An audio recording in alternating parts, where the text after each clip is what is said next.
merci d'être ici. Je vais essayer de vous faire passer quelque chose. Grazie di essere qui, tenterò di comunicarvi qualche cosa. Au sens de la langue française, c'est-à-dire de faire un pas. Passer, faire un pas. Nel senso letterale della lingua francese, passarvi qualche cosa nel senso di fare un passo. Ça n'est pas évident au-delà des mots. Sì, non è semplice perché quello di cui vi voglio parlare va al di là delle parole. Mais il faut bien passer par les mots. On n'a pas d'autre solution. No. Si sente anche senza microfono? Sarebbe meglio così. Vous entendez? Je peux parler plus fort éventuellement. Vous entendez? Bon. Très bien. Alors, je suis, comme l'a rappelé Valérie, je suis psychanalyste. Je laisse de côté psychiatre, psychologue. Et je vais essayer de vous transmettre un témoignage personnel, pour autant que j'ai été découvert par la musique. Sì, allora lascio da parte tutti i titoli e rendo fondamentale quello di analista e voglio dirvi che io sono stato in qualche modo scoperto dalla musica. C'est pas j'ai découvert, j'ai été découvert. Sì, sono stato scoperto. Et d'emblée, ça pose la question en psychanalyse de ce qu'on appelle la dimension de l'autre. E questo è quello che in psicanalisi chiamiamo la dimensione dell'altro. C'est pas une idée qui est venue un jour, c'est pas quelqu'un qui m'a dit quoi que ce soit là-dessus. Sì, non è un'idea che mi è venuta così un giorno o che qualcuno mi abbia detto qualcosa intorno a questo argomento. Je ne suis pas passé par le conservatoire. Sì, non ho fatto il conservatorio. Et depuis 3 ans, je prends des cours de lyrique, des cours particuliers. Sì. E da 3 anni prendo delle lezioni lirica personali. Alors, la question que je voudrais développer avec vous aujourd'hui, c'est une question sur l'expérience. Et l'expérience, je la situe quand on est au-delà des mots. La questione che vorrei sviluppare con voi è una fatta di esperienza e l'esperienza è qualcosa che va al di là delle parole. C'est-à-dire au-delà de la pensée, au-delà de la communication, au-delà de la compréhension. Al di là del pensiero, al di là della comunicazione, al di là della comprensione. C'est pour ça que, après avoir été pris par l'expérience du transfert dans ma psychanalyse et dans mon expérience de psychanalyste, sì, e per questa ragione, dopo essere stato preso nell'esperienza della psicanalisi e nell'esperienza della voce, un jour, c'est ça, l'important c'est ça, un jour, ce que je peux dire maintenant, parce qu'il y a déjà 5 à 6 ans de ce moment, de cet événement, un jour, donc, j'ai entendu quelque chose dans le cri de la voix humaine. Un giorno io ho sentito qualche cosa, ed è accaduto già ormai da 5-6 anni, ho sentito dentro il grido della voce umana. Je ne sais pas ce que j'ai entendu, mais j'ai entendu quelque chose. Non so che cosa ho inteso, ma ho inteso qualcosa. Et cette voix humaine chantait le cri de Don Juan dans le final du Don Giovanni de Mozart. E questo grido, e questa voce cantava il grido di Don Giovanni nel finale del Don Giovanni che sono giovati nel mondo. J'en apprécie la valeur aux effets qui sont advenus. Sì, ne ho preso il valore a partire dai fatti che ne sono, che si sono derivati. J'insiste bien à partir des effets. Quels sont ces effets? Ho insistito sugli effetti. Quali sono questi effetti? Ces effets, c'est que ma pratique de psychanalyse a changé sans que je ne m'en rende compte. Sì? Gli effetti sono che la mia pratica di psicanalista è cambiata senza neanche che me ne rendessi conto. En même temps que j'ai rencontré un jour un professionnel, un baryton professionnel de l'Opéra de Paris. Sì? E nello stesso tempo incontrai un giorno un baritono professionista dell'Opera di Parigi qui m'a dit, tu n'es pas baryton, tu es ténor. che mi ha detto non sei un baritono, sei un tenore. Pour ceux qui connaissent, c'est aussi l'histoire de Carlo Bergonzi. E per quelli che se ne intendono è anche la medesima storia di Carlo Bergonzi.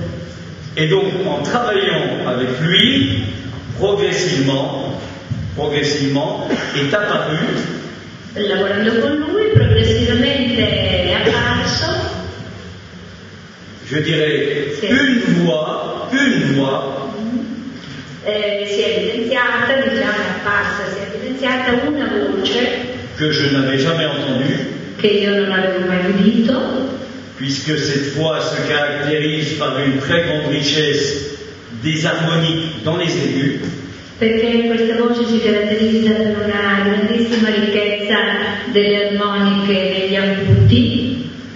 et là où j'en suis maintenant, dans un an je dirais peut-être autre chose, mais je dis ceci, maintenant, aujourd'hui, depuis quelques mois, je travaille ça dans mon séminaire. Ceux qui veulent écouter ça peuvent aller sur mon site, qui s'appelle Sonecri.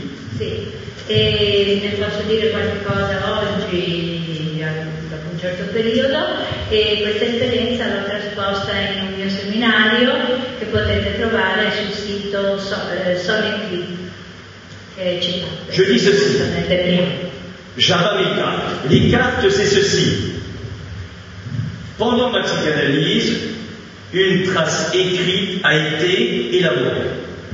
Mettendo giù le carte durante la psicanalisi, una traccia scritta è stata elaborata. C'est l'écrit au sens de Lacan, c'est-à-dire ce qui concerne les lettres et donc la façon de rendre compte de quelque chose d'insaisissable, le réel. È lo scritto nel senso di Lacan, cioè ciò che permette di cogliere qualcosa di imprendibile e irreale. Et j'ai travaillé avec ça pendant des années comme psychanalyste. E ho lavorato su questo tema per anni come psicanalista. J'insiste, je ne peux pas dire cette trace c'est tel ou tel sens. Ça n'est pas une trace qui a du sens.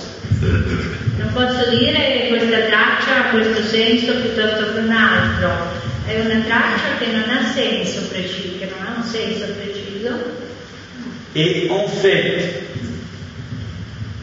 dans l'après-coup de ce que j'ai entendu en écoutant le cri de Don Juan, E difatti nell'après-coup di ciò che io ho inteso ascoltando il grido di Don Giovanni, je peux commencer à parler de cette trace à partir de mon expérience de ténor lyrique. posso cominciare a dire qualcosa di questa traccia a partire dalla mia esperienza di tenore lirico. Vous suivez bien? C'est toujours dans l'après-coup qu'on peut dire quelque chose, puisqu'au moment où quelque chose a eu lieu, on ne peut pas le penser, donc on ne sait pas ce qui peut avoir eu lieu. Sì, mi intendete, è sempre nell'après-coup che si può cogliere qualche cosa, di qualcosa che comunque è difficile dire come ha avuto luogo. Et ça permet d'interroger la cure psychanalytique de la façon suivante. E permette di interrogare la cura psicanalitica in questo modo. L'important n'est pas à quoi la psychanalyse a pu servir, L'importante non ciò a cui la psicanalisi ha potuto servire. Mais de quoi elle s'est servie? Ma di che cosa essa si è servita? C'est évident, là, c'est pas à quoi, c'est pas ça a ouvert à ça, non. C'est de quoi elle s'est servie. Et on ne peut en parler que dans l'après-coup. C'est pour ça, je crois, que Lacan a inventé le dispositif de la face. E se ne può parlare soltanto in un après-coup, cioè in un corpo posticipato della idea di Freud, ed è per questo che Jacques Lacan ha inventato la passe. Et ce que je peux dire aujourd'hui, c'est que cette trace écrite qui s'est élaborée dans mon analyse concerne la dimension de la jouissance. E ciò che posso dirvi è che la traccia scritta che si è prodotta nella mia analisi concerne la dimensione del godimento. Dans la mesure où, dans l'expérience actuelle, ce que je travaille, c'est la façon dont la voix, nella misura in cui, nell'esperienza attuale di quello in cui io lavoro, è l'esperienza della voce. Alors attention, c'est pas la jouissance de celui qui chante. Sì, attenzione, non si tratta del godimento di colui che canta. C'est la jouissance qui est authentifiée par celui qui entend. È il godimento che viene autentificato da chi ascolta. Et c'est exactement ce qui se passe, à mon avis, dans le transfert durant une psychanalyse. Le psychanalyste est dans cette position. Ed è esattamente quello che accade nel transfer, in una psicanalisi l'analista è in questa esatta posizione. Bon, on pourra reprendre ça tout à l'heure si vous voulez. Je vais avancer encore un peu. Procedo un po'. Quand on parle de jouissance, Quando si parla di godimento, il ne s'agit pas de plaisir, non si tratta del piacere, il ne s'agit pas de ce qui est agréable ou désagréable, non si tratta di ciò che è piacevole o spiacevole, il s'agit d'être travaillé par quelque chose ma si tratta di essere lavorati da qualcosa dont on n'a pas la propriété. di cui non si ha il possesso. C'est le sens juridique. È il senso giuridico, nel senso giuridico. Et effectivement, cette voix qui me découvre, Ed effettivamente questa voce che mi scopre elle est tout à fait insaisissable, è assolutamente imprendibile, inafferrabile, et ce que je peux dire maintenant, e ciò che vi posso dire ora c'est que le jour où j'ai entendu quelque chose dans la voix, è che il giorno in cui io ho sentito qualcosa dentro la voce, je ne savais pas que, en fait, j'entendais non sapevo che infatti ascoltavo ce qu'avec Lacan nous pouvons appeler l'objet cause du désir. sì, ascoltavo e anche capivo, no? Capivo quello che Jacques Lacan chiama oggetto A minuscolo che causa desiderio. C'est-à-dire le réel de l'objet petit a. Cioè il reale dell'oggetto A minuscolo, che vuole dire altro. Ça n'a rien à voir avec l'objet du désir. Rien. Questo non ha nulla a che fare con il cosiddetto oggetto del desiderio. Avec ce qu'on peut appeler, par exemple, entendre une belle voix ou entendre sa voix. Come per esempio si può parlare a proposito di una bella voce o dell'ascoltare una bella voce. C'est-à-dire que du coup, la voix que j'écrirai L'A_VOIX, sì, è che in un tratto la voce che io scriverò innanzi L'_A voce. la voix fait prendre la mesure d'un univers Questa voce fa prendere la misura di un universo dont nous sommes radicalement séparés da cui noi siamo radicalmente separati et que Lacan nomme jouissance de l'autre. e che Lacan denomina godimento dell'altro. Souvent, on parle de la jouissance sur un mode Sovente si parla del godimento sotto un modo sur un mode sadomasochisme. Ça n'est pas de ça dont il s'agit. Non è affatto questo di cui si tratta. Il ne s'agit pas non plus du surmoi freudien. Non si tratta neppure del superiore freudiano. La jouissance, c'est ce qui ne sert à rien. Il godimento è ciò che non serve a nulla.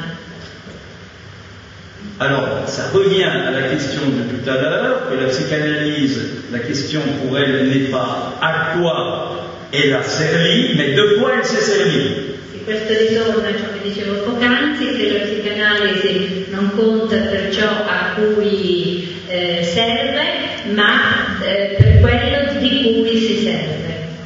Alors, je parlais des mots tout à l'heure.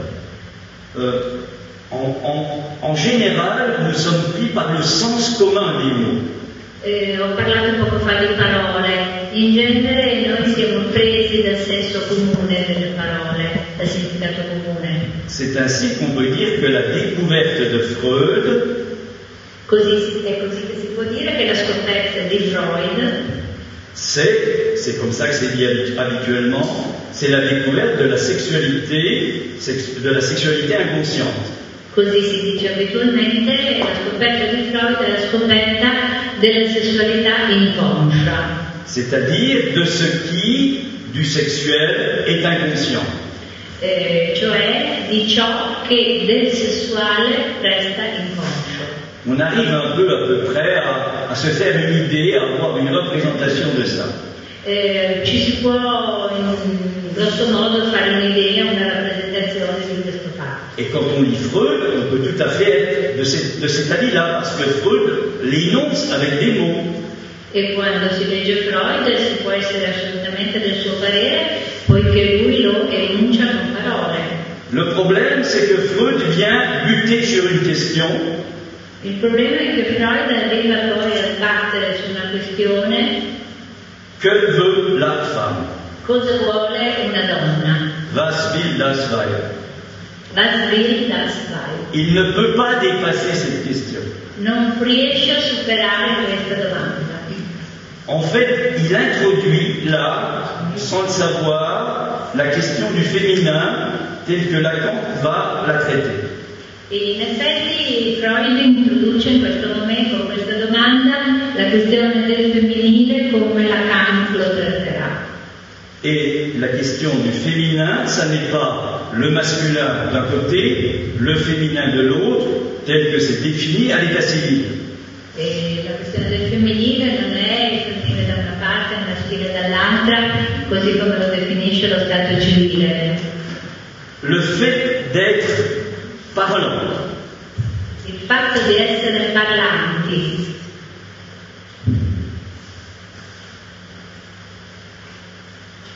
Ne peut pas ne pas prendre en compte Non può non tenere in conto ce qu'avec Lacan nous appelons la structure, quello che con Lacan chiamiamo la struttura, qui n'est pas ce qu'on appelle habituellement la structure névrotique, psychotique. Sì. C'est pas du tout ça. Non mi riferisco in questo momento a ciò che si chiama abitualmente la struttura sintomatica di un soggetto, cioè struttura neurotica, psicotica o altro.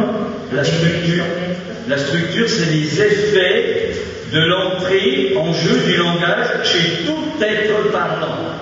La struttura è di fatto l'effetto, gli effetti dell'entrata in gioco del linguaggio nell'essere parlante. Alors là, je vais aller très vite, parce que autrement ça durerait très longtemps, et je pense qu'il ne faut pas parler trop longtemps non plus. Sì, andrò un po' veloce, anche perché non bisogna parlare esageratamente. La dimension du langage de ce fait-là, pour le psychanalyste, place chaque être parlant, chacun de vous, chacun de nous. La dimensione del linguaggio per questo fatto posiziona ogni essere parlante, ciascuno di noi, ciascuno di voi, dans la position de pouvoir être sous la bannière du féminin.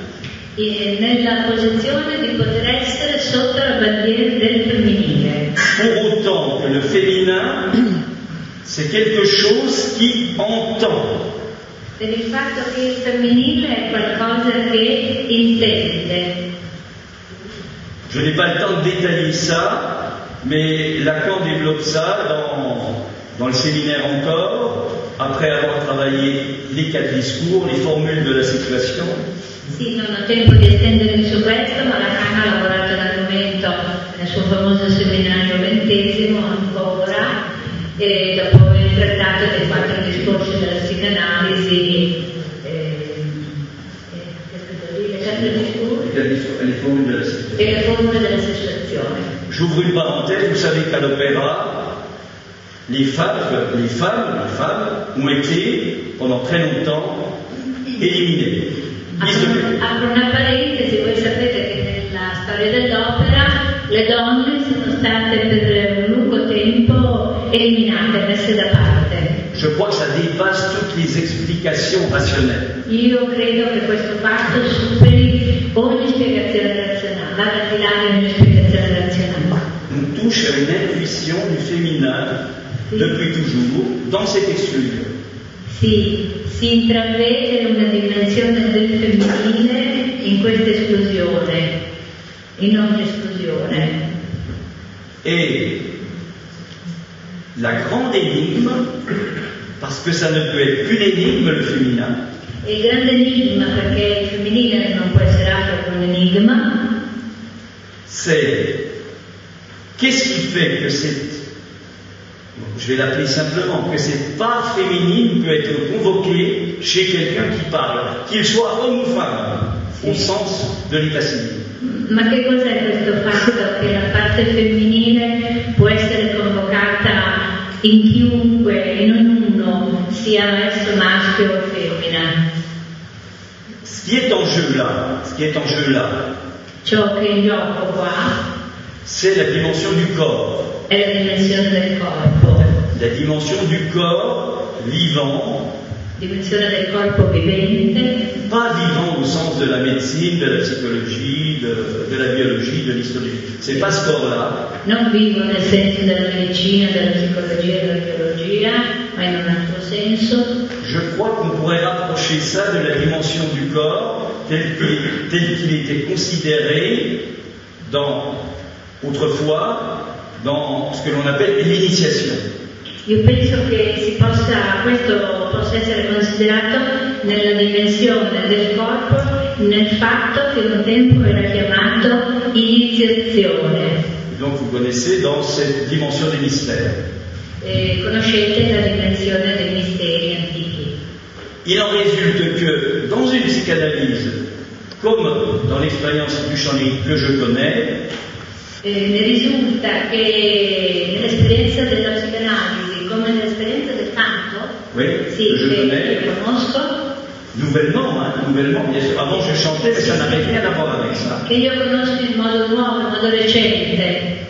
On touche à quelque chose qui pratiquement n'existe plus, qui est cette dimension de l'initiation. Sì, veniamo a toccare questa cosa che ai nostri tempi praticamente non esiste più, la dimensione dell'iniziazione. C'est une piste de travail qui me met beaucoup au travail, c'est le cas de le dire actuellement. È una pista di lavoro che mi interessa molto in questo momento.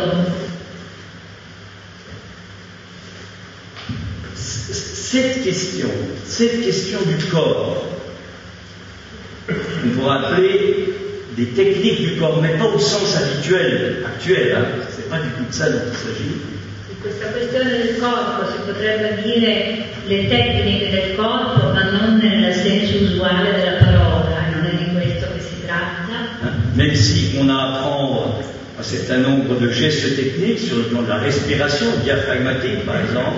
Anche se certo bisogna apprendere un certo numero di tecniche corporee come la respirazione col diaframma. De telle façon que le son part du ventre. In modo tale che il suono parta dal ventre. Il est formé évidemment pas dans le ventre, il est formé là au niveau de la glotte, etc. Mais il part du ventre, le souffle part du ventre. Sì, si forma evidentemente il suono nella glottide, ma il respiro, no, la potenza parte dal ventre. Alors on pourrait glisser sur le fait que le ventre c'est les pieds, c'est l'appui sur la terre, pourquoi pas? Mais c'est pas ça qui m'intéresse. Si può riflettere che il ventre a sua volta appoggia sulle gambe, sul piede, sul terreno, ma non è esattamente quello che mi interessa. C'est l'importance actuelle, È l'importanza attuale, je dis bien actuelle, de ce nouveau savoir, di questo nuovo sapere, parce que quand on essaie de savoir ce que peuvent en dire les chanteurs professionnels, les chanteurs lyriques, ils ne peuvent en fait rien en dire, ils chantent, c'est tout. quando si cerca di sapere qualcosa dai cantanti professionisti non sanno dirci niente, loro cantano e basta. Donc ils ont appris, et chez certains, il y a quelque chose du corps qui est livré par la dimension du son. Hanno studiato, hanno imparato e certamente c'è qualcosa della dimensione del corpo che viene gettata nel canto. Peut-être que j'ai un avantage, c'est le fait que ma trajectoire n'est pas la leur, puisqu'ils ont commencé par le chant lyrique en général. Se io posso avere un vantaggio è che la mia traiettoria non è la medesima di un cantante ordinario, perché non ho cominciato col canto. Alors que pour moi, j'insiste, ça vient comme après-coup de quelque chose qui s'est joué dans ma propre psychanalyse. E insisto, per me è accaduto come un après-coup in qualche cosa che si è giocato dentro il campo della mia psicanalisi. Et je ne peux pas ne pas penser à Lacan lorsqu'il dit ceci. Non posso non pensare a Lacan quando dice questo. Cette trace écrite qui a été élaborée durant une psychanalyse, la traccia scritta che viene elaborata durante una psicanalisi, chaque analyste a trouvé comment la trouver pour qu'il y ait de l'analyse dans sa pratique. Chaque analyste a trouvé comment la trouver pour qu'il y ait de l'analyse dans sa pratique. Sì. Ogni analista ha trovato come si è fatto a trovarla perché ci sia dell'analista, del vero psicanalista. Bon, je crois que je vais assez rapidement m'arrêter, on pourra parler. Je pourrais beaucoup développer la dimension du jouir du corps, mais bon, je crois que c'est quelque chose dont on pourra parler. Je suis très intéressé par les questions qui peuvent venir de votre part, quelles qu'elles soient. La grande énigme, je crois, c'est que nous sommes pris par le discours scientifique. Allora potrei parlare di qualcosa del godimento del corpo, ma sono più interessato ad ascoltare i vostri possibili interventi. La grande questione è che noi siamo presi dentro il discorso scientifico. Bon, qui apparaît à peu près avec Descartes, en 1615, 20. Sì, che appare più o meno con Descartes nel 600. Et qui va développer différents types de discours que Lacan a épinglés, discours du maître, discours universitaire, discours hystérique. Si apre questi differenti discorsi che Lacan è riuscito a formulare, discorso del padrone, discorso dell'isterica, discorso dell'università e discorso dell'analista. Tous ces discours s'appuient sur la connaissance, la compréhension, l'évaluation, la communication. Ognuno di questi discorsi si appoggia sulla comprensione, sulla valutazione, la comunicazione, insomma dei saperi. Et en fait, la découverte de Freud, c'est que l'être parlant se perd dans le réel du sexe. E invece la scoperta di Freud è che l'essere parlante si smarrisce nel reale del sesso.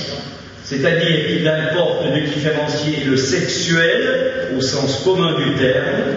Sì, e per questo è importante differenziare il sessuale nel senso comune del termine. C'est ce que fait Lacan. Et le sexué.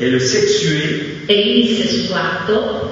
Ou alors, on n'est plus d'un côté les hommes, de l'autre côté les femmes, comme l'a déjà proposé Saint Paul. Sì, e dove allora non si è più nella divisione da una parte gli uomini e da una parte le donne, secondo la famosa proposta di San Paolo. mais dans le fait que certaines expériences, ma c'è il fatto che certe esperienze, et je crois que le progrès technique, le progrès du discours scientifique, non seulement n'a rien apporté, mais a tout occulté sur ce mode. e io credo che il progredire del discorso scientifico non ha apportato nulla, ma anzi ha occultato tutto su questa questione. C'est pour ça que je vais vous parler de l'initiation dans la période antique. È per questo che ho fatto riferimento all'iniziazione nel periodo antico. L'apparition du discours analytique avec Freud, qui a été immédiatement recouverte par ces épigones, ces disciples, on va dire. L'apparizione del discorso psicoanalitico con Freud, che è stato immediatamente soffocato da quello dei suoi epigoni. Vous savez qu'elle a été entendue par un artiste qui s'appelle Jacques Lacan. Voi sapete che invece è stato compreso da un artista che si chiama Jacques Lacan. Et il n'arrête pas de dire que l'important, ça n'est pas de comprendre, E lui non smette mai di dire che l'importante non è di capire, c'est ce qui s'écrit. S'écrit. Sì, è quello che gli si scrive. C'est-à-dire les écrits de Jacques Lacan. Sì, qualunque forma di scritto, per esempio gli scritti di Lacan stesso. C'est pour ça qu'il a donné des formules Per questo lui ha dato delle formule et que ces formules ont le grand avantage de ne pas pouvoir nous permettre de savoir exactement ce qui est en jeu.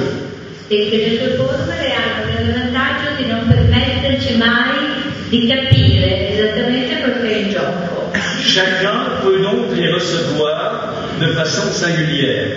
Ognuno le può dunque ricevere in un modo assolutamente singolare. Et il le dit quand il réalise cette expérience du nœud borroméen. Quando parla dell'esperienza del cosiddetto nodo borromeo, L'important, ce n'est pas que le nœud soit exactement dessiné, l'importante non è che il nodo venga disegnato proprio esattamente, c'est sa façon à lui d'aller au-delà de ce qui est pensable. è il suo modo suo di Lacan di andare al di là di ciò che è pensabile.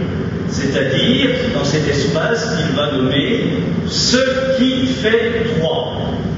Sì, cioè voglio dire che lui in questo spazio, per Lacan l'importante in questo spazio è di nominare che qualcosa fa tre.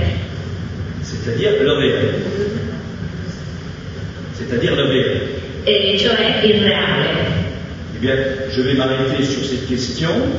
Je pense que ce que un jour j'ai entendu, c'est le réel s'accédant du symbolique et prenant en compte l'imaginaire.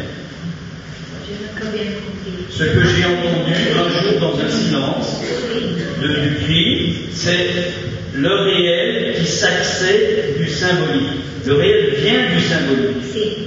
Allora, ciò che io ho inteso un giorno nel grido del canto è che il reale si accede al simbolico. Si accede al simbolico.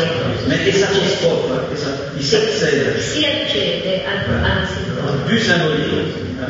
Sì. Et que c'est ça qui est en jeu, mais je vais m'arrêter là-dessus, je ne le savais pas. Et c'est en pratiquant l'expérience du chant lyrique que c'est quelque chose que j'ai commencé progressivement à arriver à penser. Voilà, mi fermo qui, ma quello che voglio dire è che proprio nell'esperienza del canto lirico io sono arrivato a intendere qualche cosa di questo argomento, di questo pensiero. Vous avez parlé du réel qui s'accède du symbolique. Oui. Est-ce que vous pourrez mieux expliquer cette chose-là? Allora la domanda, lei ha parlato del reale che accede al simbolico, può spiegare meglio questa questione? Non, parce que je pourrais en dire un peu plus, mais c'est très compliqué. Et il faudrait que j'élabore des choses dont je parle dans mon séminaire, c'est très compliqué. C'est la dimension de ce qui est au-delà du plan, dans cet espace particulier de la jouissance. C'est très compliqué à répondre, mais je crois que c'est ça qui est au cœur de toute création. Je dirais qu'il y a création s'il y a ce moment-là, quel que soit, d'ailleurs que ça ne plaise ou pas, c'est un problème, mais il y a création s'il y a ce moment-là, et ce moment-là, quand il survient, c'est en réponse à quelque chose, et pour que cette réponse ait lieu, il faut que soit entendu quelque chose, et ce quelque chose est entendu par la part féminine de chaque être humain, pour dire les choses. Or, je me rends compte que dès que je vous explique ça, c'est un cours et... Ah oui, je vais reprendre. No, diceva che è difficile rispondere esaustivamente a questa domanda, perché bisognerebbe introdurre una nozione di piano al di là del quale articolare il movimento, e quindi è un discorso molto complesso. Invece quello che mi interessa dire in questa sede, in questo momento, è che il fatto che il reale debba accostarsi al simbolico è il fatto stesso che possa esistere un momento di creazione, cioè dell'arte. Pour le dire autrement, quand un chanteur, bon, on va parler du chanteur un peu, quand un chanteur à l'opéra chante un aria. Per esempio, quando un cantante, dico concretamente, quando un cantante all'opera canta un'aria. Toute la question est de savoir ce que l'on entend. Tutta la questione è di sapere che cosa si ascolta. Est-ce qu'on entend uniquement la voix qui est belle, qui est ceci, ou est-ce qu'on entend autre chose? Allora, cosa si ascolta? Si ascolta la voce che è bella e tutto quello che possiamo aggiungere, o si ascolta qualcosa d'altro? Et si c'est autre chose, est-ce qu'il est possible d'en dire quelque chose? E su questo qualcosa d'altro è che è forse possibile dirne qualcosa? Parce qu'on peut dire que le symbolique c'est le son. C'est le son, le symbolique du son. Si potrebbe dire che il simbolico è il simbolico del suono. Et on peut dire qu'à un certain moment, il y a quelque chose qui vient trouver ce sonore, ce son, et c'est le réel qui apparaît. C'est pas du tout un déficit, c'est au contraire un bien. E si può dire anche che a un certo punto qualcosa viene a bucare questo sonoro ed è l'irruzione del reale, il reale che rompe. Et quand ça a lieu, le chanteur ne sait pas du tout que ça a lieu, puisque c'est le récepteur qui l'entend. E quando questo accade il cantante non sa nulla di quel che accade, perché è il ricettore, cioè l'ascoltatore che se ne accorge. Néanmoins, c'est lui qui l'a produit. E tuttavia è lui ad averlo prodotto. C'est-à-dire qu'il faut qu'il y ait un récepteur qui entende. Sì, occorre che ci sia un ricettore, detto linguisticamente, che ascolta. Pour qu'il soit en quelque sorte nommé créateur. C'est comme dans les destinies. Sì, perché il cantante, l'artista possa essere nominato creatore. È lo stesso procedura di quella che illustra Freud nel motto di spirito. C'est ça ce que Lacan appelle jouir-sens. Jouissance, sì. Ça n'est pas le plaisir. Sì, è quello che Lacan chiama, scomponendo il termine jouissance, cioè godimento, in jouir-sans, cioè jouir è il partito passato, quindi sarebbe goduto e poi rimane senso, cioè goduto di senso. C'est-à-dire que c'est la question du signifiant. Ça n'est pas pur, pardon, c'est pas le signifié, c'est le pur signifiant, et le signifiant c'est ce qui s'entend, ça n'est pas ce qui se lit, ce qui se comprend. E dunque potrei anche dire che è una questione di puro significante, il significato non c'entra per nulla, e questa dimensione di senso che si articola, il movimento di senso che si articola è tutta a livello del significante, cioè come antitesi del soggetto che ascolta. Je crois qu'il peut arriver que parfois un analyste, dans sa pratique, ait ce mouvement d'interrompre la séance dans ce temps-là. C'est ce que Lacan appelle la suspension. Potrei dire che l'analista è colui che decide, cioè che a un certo momento rompe la seduta, la spezza e la conclude anche quello che Lacan chiama tensione. Enfin, dans ma pratique, c'est comme ça que ça s'est mis progressivement en place, c'est-à-dire que les séances ne sont plus du tout de la même durée, du même ordre, c'est pas du tout la même chose. Ce qui compte pour moi, c'est ce que j'entends et non pas du tout ce que je pense ou ce que je comprends. Nella mia pratica quello che si è prodotto è che non c'è più una regola di tempo, di lunghezza, di durata, eccetera, e che soprattutto non mi interessa quello che se ne comprende, che si capisce, ma questo altro effetto, no, di induzione del reale.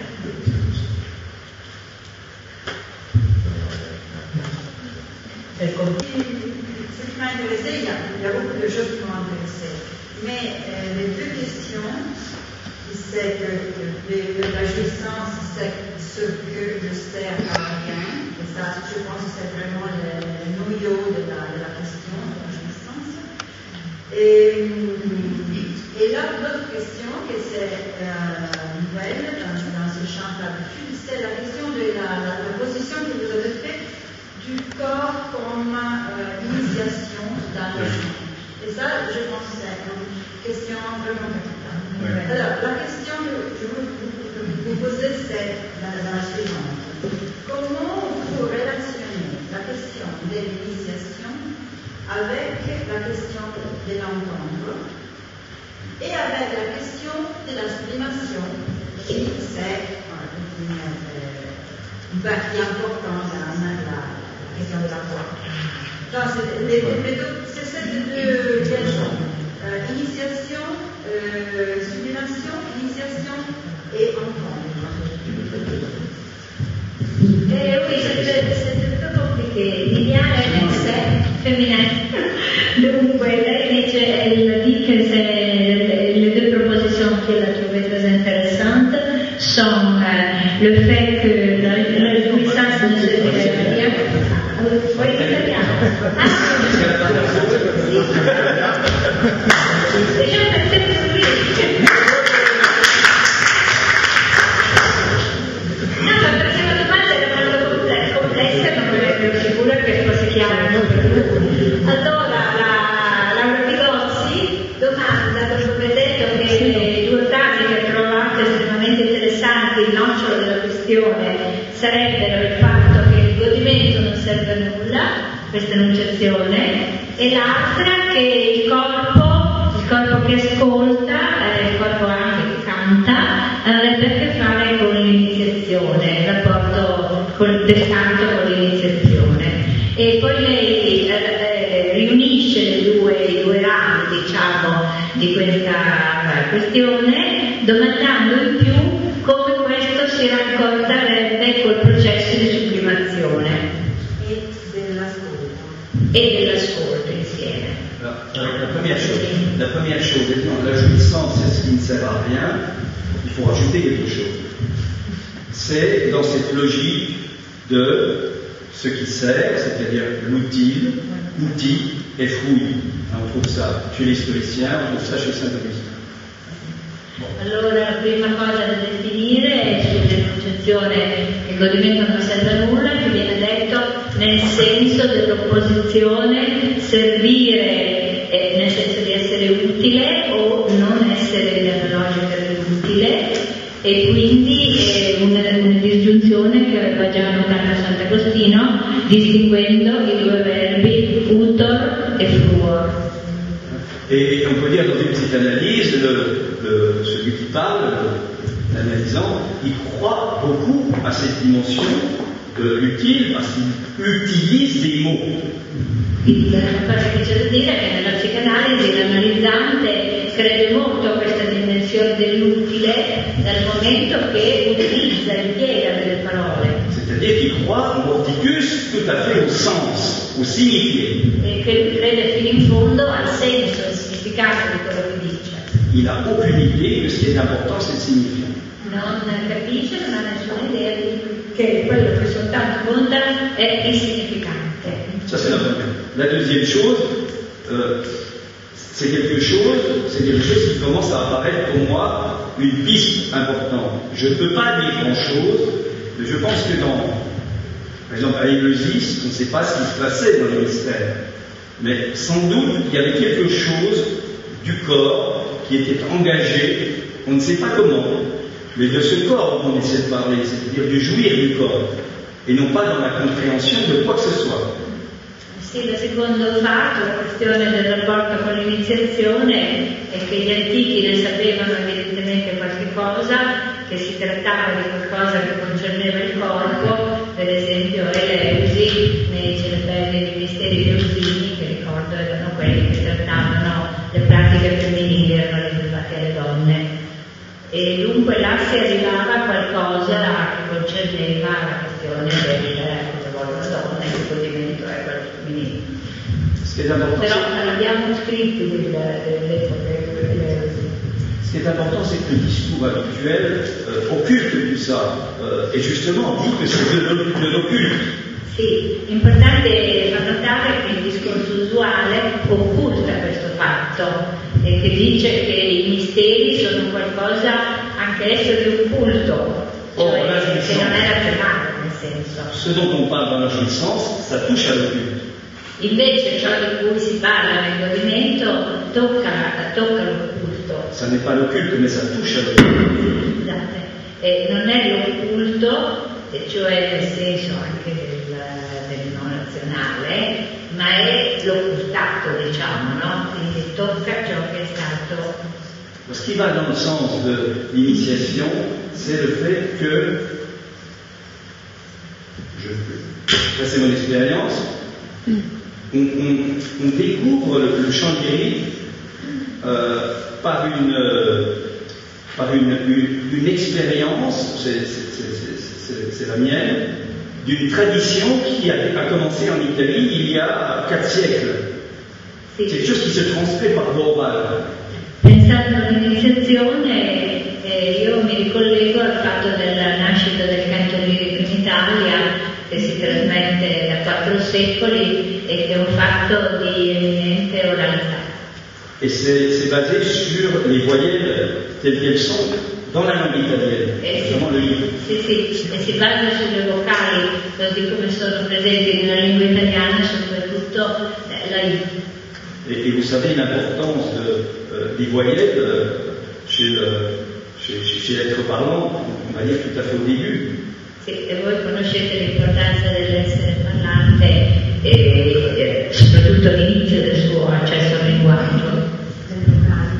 Et on apprend ce que j'essaie de dire, là ça ne s'apprend pas au conservatoire. Au conservatoire on apprend d'autres choses, mais ça ne s'apprend pas, ça ne peut pas entrer dans un enseignement universitaire, dans le discours universitaire. Questo non può entrare in un discorso universitario, io non lo credo. C'est quelque chose où on se coltine cette dimension du jouir du corps avec un maestro. Sì, è qualche cosa dove Coltiner, coltiva un rapporto tra la dimensione del corpo e c'est du corps à corps. Sì, qualche volta addirittura un corpo a corpo. Et simplement pour dire un mot, il y a c'était le 8 mai, oui, non le 10 mai, après mon exposé à Buenos Aires en Argentine, j'avais prévu de chanter. Il 10 maggio, in un recente congresso in Argentina, avevo previsto di cantare. Alors c'est complètement interdit, ça ne s'est jamais vu dans un congrès de psychanalyse. È completamente proibito, non si è mai visto in un congresso di psicanalisi. Sergio peut en parler, il était là, et aussi Franca. Ça a provoqué une pagaille incroyable dans l'assistance. Sì, questo ha provocato un clamore incredibile nel movimento psicanalitico lì presente. Ça montre qu'on touche à quelque chose qui dépasse tous les discours où on comprend. Mostra che questo tocca di inspirare qualche cosa che disturba. Les discours que l'on comprend, Sì, che disturba i discorsi usuali, ordinari, quello che si capisce, c'è qualcosa di misterico. La réponse qu'on m'a faite, c'est tu ne peux pas chanter parce que tu as dépassé les 15 minutes. L'obiezione che mi hanno fatto è non puoi cantare perché hai superato i 15 minuti di parola. Et à ce moment-là, dans la salle, on a dit non, on veut absolument qu'il chante. E nella sala hanno detto no, vogliamo assolutamente che canti. Alors, comment faire? Allora il suo chanter. Ce qui a été trouvé, c'est le fait que je chanterai quand les autres personnes qui étaient avec moi à la table auraient parlé. Sì, allora abbiamo deciso che avrei cantato quando le altre persone già sedute a tavola avessero terminato di parlare. Donc, Tu peux chanter alors? Non, je ne peux pas chanter ce soir. Non, parce que j'essaie plutôt de transmettre quelque chose. Hein? Oui, non, mais j'ai envie plus de parler un peu de petit et vous faire passer quelque chose parce que une autre fois.